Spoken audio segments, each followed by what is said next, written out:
Une fois n'est pas coutume, j'ai envie de vous parler d'un livre, mais pas de la poésie, pas d'un roman, pas d'un essai, mais d'une BD, d'une bande dessinée qui s'appelle Géographia de Jean Leveugle. À chaque fois je veux dire l'aveugle, Jean Leveugle, avec Emmanuel Vagnon. En fait, j'aime beaucoup les cartes, je crois, depuis toujours. Regarder une carte, c'est un peu voyager, c'est découvrir des routes, des noms. Et bref, j'aime aussi beaucoup les anamorphoses, vous savez, ces cartes en fait qui ne sont pas là pour représenter une réalité géographique, mais qui contractent en fait la géographie pour révéler une donnée sociale, économique, politique. Bref, j'aime les cartes. Et donc c'est avec plaisir que j'ai découvert cette bande dessinée. Le pitch de la bande dessinée, donc c'est Ptolémée, donc le mathématicien, géographe qui vivait au IIe siècle. Donc en gros, il est au paradis. Et on doit en fait, comme c'est une personne dont les humains aujourd'hui se souviennent, il doit aller rejoindre une cite-époque. Les cites-époques, en fait, ce sont des lieux qui regroupent l'ensemble des personnalités dont on se souvient et qui sont réunis par aire géographique et par époque, donc les cites-époques.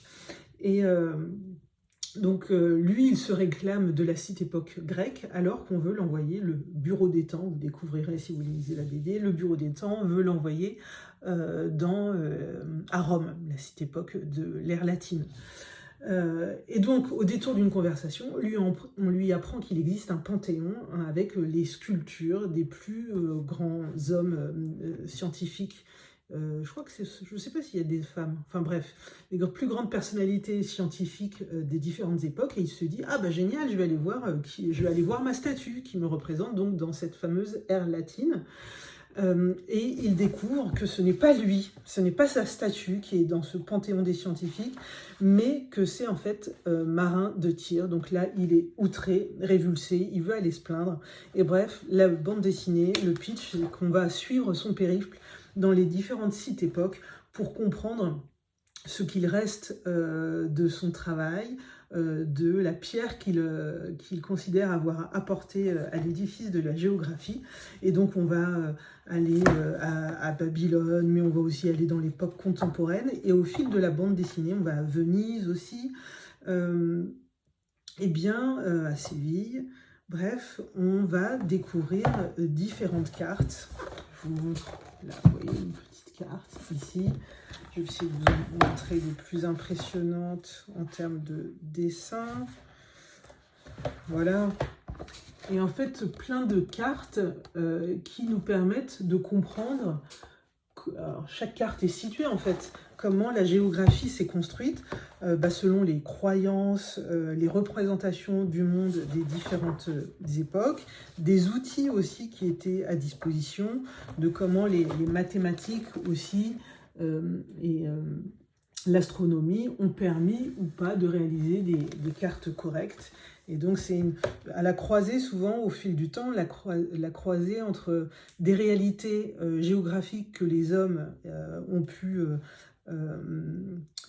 se représenter, ont pu voir, et la dimension pas mythologique mais métaphysique liée aux représentations du monde dans ces différentes époques. Et donc là, on découvre des cartes très variées et avec le contexte qui menait à ces représentations géographiques du monde. Voilà. Ça vous a permis de découvrir un peu les graphismes. C'est très coloré, un dessin assez enfantin dans le sens où il est très, très lisible, très clair. Et donc, je me disais que cette bande dessinée, ça pouvait être un beau cadeau, par exemple, pour des enfants ou pour des adultes comme moi qui aiment les cartes et qui apprécient la vulgarisation assez simple et puis colorée. Donc c'est un très chouette livre. J'aurais pu vous lire la 4e de couverture, ça aurait été plus clair que mes explications. En tout cas, cette bande dessinée, c'est une belle ode à la géographie et même à l'histoire de la géographie. Donc, ben voilà. N'hésitez pas à aller retrouver cette bande dessinée, donc je répète, Geographia, aux éditions BNF Éditions, collection Futuropolis. Geographia, Jean Leveugle avec Emmanuel Vagnon, l'Odyssée cartographique de Ptolémée.